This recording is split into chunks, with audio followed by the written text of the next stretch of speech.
नमस्कार दोस्तों। एक समय की बात है, किसी गांव में एक ब्राह्मण और ब्राह्मणी रहते थे। ब्राह्मण और ब्राह्मणी के 5 बेटियां थी। ब्राह्मण शिक्षा मांगकर अपने परिवार का पालन पोषण करता था। वह जब भिक्षा मांगता तो उसे सवा सेर अनाज ही मिलता था। उससे ज्यादा उसे कभी भी नहीं मिलता था। और सारा अनाज लेकर वह अपने घर आता तो उसकी बेटियां रोटियां बनाकर पेट भर खा लेती और आधी आधी रोटी ब्राह्मण ब्राह्मणी के लिए छोड़ दिया करते थे।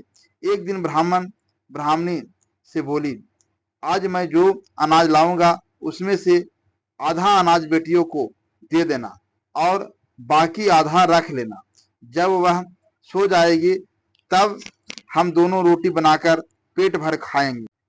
ब्राह्मण की यह बात उसकी छोटी बेटी ने सुन ली और जाकर अपनी बहनों को सारी बात बता दी।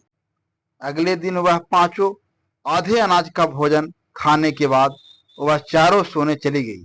किसी ने बेलन तो किसी ने चकला, किसी ने तवा तो किसी ने आटे की चलनी तो कोई परात अपने साथ लेकर सो गई। ब्राह्मणी जब रसोई में बचे हुए अनाज का खाना बनाने गई तो देखती है वहां खाना बनाने का कोई भी सामान नहीं था।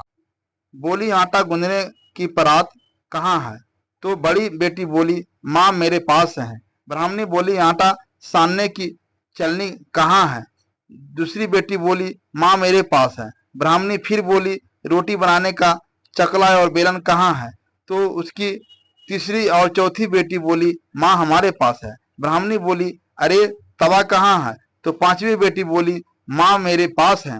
ऐसा कहकर वह पांचों बच्चे हुए अनाज की रोटी बनाकर भर पेट खाकर अपने माँ बाप को आधी आधी रोटी देकर सो गई। अगले दिन ब्राह्मण ने अपनी बेटियों से पूछा कि तुम किसके भाग का खाती हो? बड़ी तीनों बेटी बोली, पिताजी हम आपके भाग का खाते हैं। लेकिन छोटी दोनों बेटियां बोली, पिताजी हम तो अपने भाग का खाते हैं।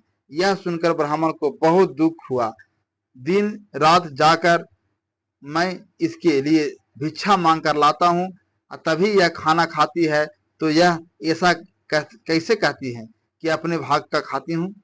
इस बात से ब्राह्मण नाराज हो गया और अगले दिन अपनी दोनों छोटी बेटियों से बोला, चलो मैं तुम्हें तुम्हारा मामा के यहाँ ले चलता हूँ। ब्राह्मण दोनों बेटियों को अपने साथ लेकर चल दिया। घने जंगल में पहुंचकर उन दोनों को एक आम के पेड़ के नीचे बिठाकर कहता है, तुम यहाँ बैठो, मैं पानी लेकर आता हूँ। दोनों बेटिया को वहां बिठाकर ब्राह्मण वापस अपने घर आ गए जाता है। धीरे धीरे रात होने लगती है तो वह दोनों डरने लगती हैं।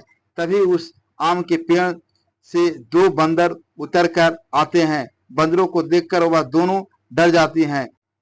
बंदर उसने बोला, तुम दोनों इतना रात को यहाँ क्या कर रही हो? वह बोली, हमारे पिताजी हमें यहाँ बिठाकर गए हैं, वह अभी आते ही होंगे। बंदर बोले, यहाँ पर रात को जंगली जानवर आते हैं और वह तुम्हें खा जाएंगे। चलो हमारे साथ सामने वाली गुफा में वहां रात बिता लेना। दोनों बहनों बंदरों के साथ गुफा में चली गई। अंदर जाकर वह देखती हैं कि गुफा के अंदर तो एक बहुत बड़ा महल है। चारों तरफ हीरे मोती जगमगा रहे हैं। यह देखकर वह दोनों बंदरों से पूछने लगी, आप कौन हैं? तब बंदर ने उन्हें बताया कि हम दोनों राजकुमार हैं। एक साधु ने हमें श्राप दिया था, जिसके कारण हम बंदर बन गए और हमारा नगर इस जंगल में नीचे धरती में समा गया। लड़कियों ने पूछा, तुम्हारा यह श्राप कैसे छूटेगा? तब उन्होंने बताया कि साधु ने कहा था, अगर तुम दोनों किसी ऐसी कन्या से विवाह कर लो जो 12 बरस की उम्र से जितिया का व्रत करती हो तो तुम्हारा यह श्राप टूट जाएगा और तुम्हें वापस अपना राजकुमार का शरीर मिल जाएगा। वह दोनों लड़कियां उन बंदरों से शादी करने को तैयार हो गई। शादी होते ही वे दोनों बंदर राजकुमार बन गए और वह दोनों बहनें राजकुमारी बनकर रहने लगी। कुछ समय बाद जीवित पुत्रिका का व्रत आया। दोनों बहनों ने जितिया का व्रत किया। तब जितवाहन भगवान के आशीर्वाद से जंगल की जगह उनका महल वापस आ गया। यह देखकर राजकुमार बहुत खुश हुए और वह समझ गए कि जितवाहन भगवान की कृपा से हमारा राजपाट धन दौलत वापस आया है। दूसरी तरफ ब्राह्मणी को अपनी बेटियों की याद आई तो वह ब्राह्मण से बोली, पूरे 2 साल हो गए हैं बेटिया को उनके मामा के घर गए हुए, जाकर उन्हें वापस ले आओ। ब्राह्मण मन में सोचने लगा कि अब तक तो उन दोनों को जानवर खा गए होंगे। ब्राह्मणी की बात सुनकर वह जंगल की ओर चल पड़ा। आगे जाकर देखा कि जंगल की जगह एक सुंदर महल खड़ा है। वहां आसपास में पूछा तो लोगों ने बताया कि 2 लड़कियां के जितिया व्रत के प्रभाव से यह राज्य और राजकुमार वापस आए हैं। ब्राह्मण डरता हुआ महल तक पहुंचा।